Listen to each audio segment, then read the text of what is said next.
So that's the Iron Lady they flew in. Looks more like my grandmother's bridge partner. Captain Evan Keller kept his voice This low. is a critical moment. A conspiratorial We murmur must meant proceed with only for caution. Lieutenant Chen, but in the sterile quiet of the CF, the words carried. Several junior officers nearby shifted, their smirks barely suppressed. They saw what Keller saw, a woman who had to be in her late 60s, maybe even early 70s, sitting alone at the edge of the massive briefing table. Her gray hair was cut in a sensible, no-fuss style, and she wore a simple navy pantsuit that looked like it had been purchased sometime during the Reagan administration. It was clean, pressed, but utterly out of place among the crisp digital camouflage and flight suits that filled the room. She held a porcelain mug of coffee in both hands, her gaze fixed on the blank projection screen at the front of the room, seemingly oblivious to the currents of youthful arrogance swirling around her. She was an anomaly, a relic in a room dedicated to the cutting edge of modern warfare. Gunnery Sergeant Walsh, standing near the back with his arms crossed, heard the captain's remark perfectly. Unlike the lieutenants, he didn't smile. His eyes, accustomed to seeing things others missed, narrowed slightly. He wasn't looking at her clothes or her age. He was looking at her posture. While everyone else in the room fidgeted, tapped pens, or shifted their weight, she sat with a stillness that was almost unnerving. Her back was perfectly straight, not touching the chair. It wasn't the rigid posture of discomfort. It was the ingrained, effortless alignment of someone whose spine had been trained to be a pillar. He watched her lift the mug to her lips. Her hands were steady, not a tremor to be seen. The skin on her knuckles was thin and networked with fine lines, but there was a density to them, a subtle thickness that spoke of a lifetime of use that didn't involve shuffling cards. He'd seen hands like that on old infantrymen, on riggers, on men who had spent decades mastering their tools. It was a quiet, unassuming competence held within the very structure of her body. The joke about her call sign, Iron Lady, had been making the rounds all morning. To Keller and his peers, it sounded like a cruel piece of irony, a nickname given by some desk-bound bureaucrat who'd never seen a day of real conflict. It was a punchline. But Walsh had been in the Corps long enough to know that call signs, the real ones, the ones that stuck, were never ironic. They were earned. They were forged in moments of extreme pressure and welded to a person's identity forever. This is a critical They were moment. shorthand for a story. We must proceed with And caution. as he watched the old woman take another slow, deliberate sip of coffee, her eyes methodically scanning the room's occupants without seeming to move, a cold knot of certainty formed in his gut. Captain Keller, for all his swagger and his Ivy League degree, was about to learn that some stories weren't meant to be funny. He was about to find out what kind of furnace forges iron. The briefing began, and Captain Keller took the floor. He was the S2, the intelligence officer, and this was his show. He was sharp, articulate, and confident, moving through the slides with a practiced ease.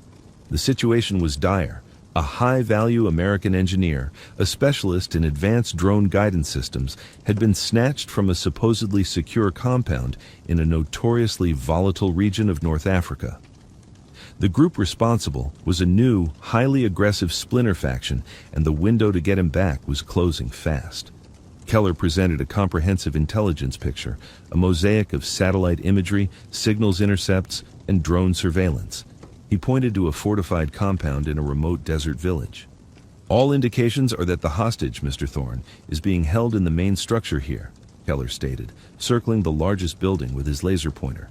We have thermal imaging consistent with a single non-combatant captive in the sublevel. The disposition of enemy forces suggests a classic hard-point defense. Our proposed ingress is a nighttime heliborne assault, landing teams Alpha and Bravo here. He indicated a dry riverbed, a wadi about 2 kilometers from the village, and moving under cover of darkness to establish a cordon. The plan was textbook.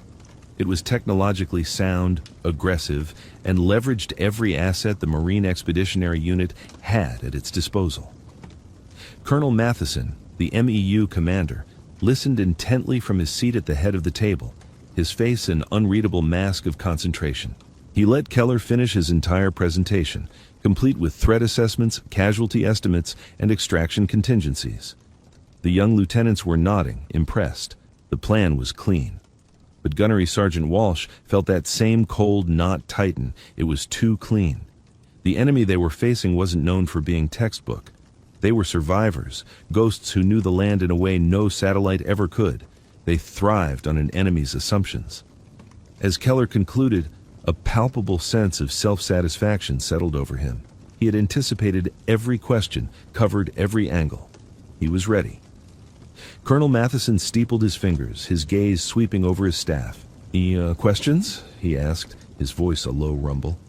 A few officers asked for clarification on air support timing and rules of engagement, which Keller answered with crisp precision. He was in his element, the master of his data. Then, the colonel's eyes landed on the old woman at the end of the table. She hadn't moved, hadn't taken a single note. Her coffee mug sat empty beside her. "Ms. Reed," the colonel said, his tone shifting slightly, becoming less a commander addressing his staff and more a student asking a question of a revered professor. "You've reviewed the same intelligence package we have. We would all be grateful for your assessment." A flicker of annoyance crossed Captain Keller's face. It was a formality, he assumed, a courtesy extended to the civilian analyst from whatever obscure corner of the State Department she'd crawled out of. He braced himself for a long-winded academic take on the socio-economic factors driving the region's instability, something that would be utterly useless for the task at hand. Evelyn Reed pushed her chair back, the sound barely audible, and rose to her feet. She didn't walk to the podium or ask for the laser pointer. She simply stood by her chair, her small frame commanding an unexpected amount of space. The room grew quiet. Her eyes, a pale, washed-out blue, moved from the screen to Captain Keller, and she gave him a small, almost imperceptible nod. It wasn't deferential, it was an acknowledgement, like a master craftsman recognizing an apprentice's work. "Captain Keller," she began, her voice quiet, yet carrying to every corner of the soundproofed room. "Your data collection is impeccable. Your analysis of the enemy's technical capabilities is first-rate." Keller puffed up slightly at the praise. "However," she continued, and the word hung in the air, sharp and cold, "your plan will get every member of your assault team killed, and you will not recover the hostage."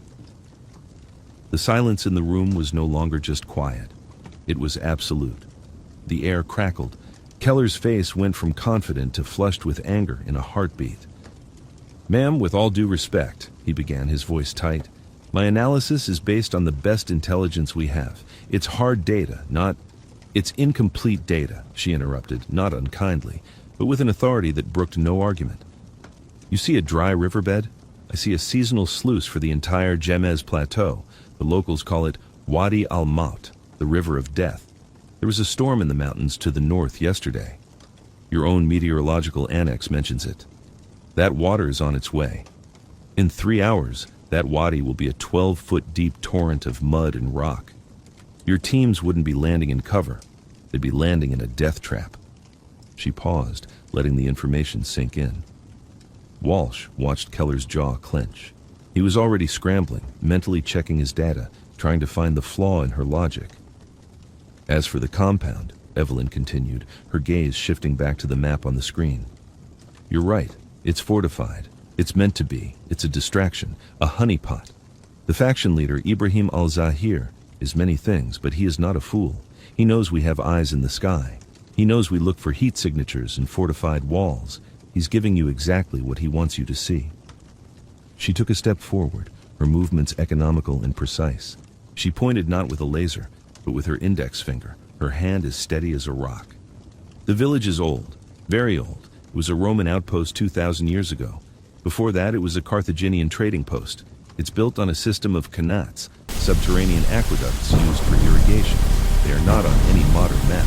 They are cool, shielded, and have dozens of hidden entrances and exits throughout the village." Her finger traced a line on the screen that wasn't there. "Mr. Thorne isn't in the sublevel of the main building. He's being held here." She tapped a spot near the village well. "And here." She tapped another spot near the communal bakery. "In the qanat system. The heat signature you detected is from a generator placed there deliberately to mimic a human presence. The guards you see patrolling the compound walls are the B team, the local recruits. The real guards, Zahir's elite, are dressed as civilians. They are the baker, the old man sipping tea in the cafe, the woman weaving a rug in that doorway. They are watching the entire village, and they've been doing it their whole lives." The room was frozen. This wasn't analysis. It was testimony. She spoke with the casual certainty of someone describing their own neighborhood. Captain Keller, for the first time, looked utterly lost. His entire, carefully constructed intelligence picture was shattering around him. How could you possibly know this?" he stammered, the words catching in his throat. "None of this is in any report. It's not in the databases." Evelyn Reed's pale blue eyes met his. For the first time, Walsh saw a flicker of something in them, a deep, ancient weariness mixed with a glint of hard-won steel. "I know the baker's name is Youssef, and he cheats at cards. I know the old man in the cafe is his uncle, and he lost 2 fingers on his right hand to a British landmine in the 1950s. I know the woman weaving the rug has a daughter in Paris she hasn't seen in 10 years. And I know that the entrance to the deepest part of the Connaught system is hidden beneath the 3rd oven in Youssef's bakery, the one he only uses for the morning flatbread." She let that last detail settle in the suffocating silence. "I know this, Captain, because 30 years ago, I spent 6 months in that village, mapping that Connaught system while posing as an archaeologist's assistant. My mission was to place the very sensors that allowed your drones to get the SIGINT you're relying on today." A collective, silent gasp seemed to pass through the room.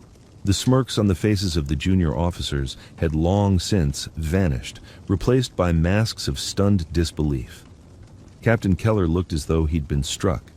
He opened his mouth, then closed it. The pieces were clicking into place for everyone. Each detail she provided a hammer blow against their assumptions. The quiet old woman, the historian, the grandmotherly analyst. It was all a facade, or rather, not a facade, but an echo of a life lived in the shadows, a life of immense consequence and total anonymity. Colonel Matheson finally broke the silence. He hadn't moved, but his eyes were now fixed on Keller, and they were as hard as flint. "Captain," he said, his voice dangerously low, "it seems your intelligence picture was, as Ms. Reed so generously put it, incomplete. You have her input. You have 1 hour to present a new plan, one that doesn't get my Marines drowned or ambushed. Dismissed." The word was a gunshot in the quiet room. The officers filed out, their movements stiff, their faces a mixture of awe and shame. They avoided looking at Keller, and they gave Evelyn Reed a wide, respectful berth, as if she were suddenly radiating an invisible heat. Keller remained, rooted to the spot in front of the screen, his perfect plan now in digital ruins. Gunnery Sergeant Walsh stayed behind as well, pretending to check the room's security logs. He watched as Evelyn walked slowly over to the coffee station and refilled her mug. She moved with the same quiet deliberation as before, but now everyone saw it for what it was, not the slowness of age, but the profound calm of absolute competence. She knew she had just dismantled a man's career, or at least his pride, but there was no triumph in her posture. There was only a quiet resolve. This wasn't about winning an argument, it was about saving lives. Captain Keller finally seemed to find his legs. He walked over to her, his head bowed, his swagger completely gone. He looked like a chastened schoolboy. "Ma'am," he said, his voice barely a whisper. "Ms. Reed, I apologize for my assumptions, for my comments." He didn't need to specify which ones. She turned to face him, her expression softening slightly. "There's nothing to apologize for, Captain. You are a product of your training. It's good training. It teaches you to trust the data, the technology. It's a vital skill." She took a sip of her coffee. "But it's only half the picture. Technology can tell you the what. It rarely tells you the why. It can't tell you about a father's pride or a village's loyalty or the bitterness of a forgotten promise. That's the human terrain. It's messy and you can't learn it from a screen." She looked back at the map still glowing on the wall. "Your new plan," she said, her voice shifting back into an advisory tone. "Forget the heliborne assault. It's too loud, too overt. You'll need a smaller team. 2, maybe 3 operators. They won't go in through the wadi. They'll go in from the south, over the Jebel Ridge. There's a goat path there, used by smugglers. It's not on your map, but it will put them on the high ground overlooking the village before dawn." She was giving him the solution, piece by piece, not to humiliate him further, but to teach him, to build him back up from the wreckage of his own arrogance. "Your window is the dawn call to prayer. Zahar's men are devout, but they are also men. Their guard is lowest then. Yusef the baker will be at the mosque. That's when your team enters the Qanat. They will have less than 15 minutes. Keller was now grabbing a notepad, scribbling furiously, his mind racing to keep up. He had gone from being the expert to the student in the space of 10 minutes. Gunnery Sergeant Walsh finally understood. The colonel knew exactly who she was. This whole briefing hadn't just been about planning a mission. It had been a lesson, orchestrated by a commander who understood that the most valuable weapon his officers could possess was humility. He had brought in a living legend, a ghost from the Cold War's darkest corners, not just for her knowledge, but to remind these young, brilliant, tech-savvy warriors that the world was older, deeper, and more complex than their sensors could ever reveal. He was reminding them that the call sign Iron Lady wasn't a joke. It was a title. It was a warning. It had been earned in places like this village, in silence and solitude, with stakes that were absolute. It was a name given to someone who could not be bent, could not be broken, and whose will had been tempered into something harder than steel. As Evelyn Reed quietly explained the extraction route, talking about which families would offer sanctuary and which would betray them for a bag of silver, Walsh felt a profound sense of reverence. He wasn't just watching an analyst brief an officer. He was watching a master pass on her art, ensuring that the lessons she had paid for in blood and isolation would not be lost to the coming generation.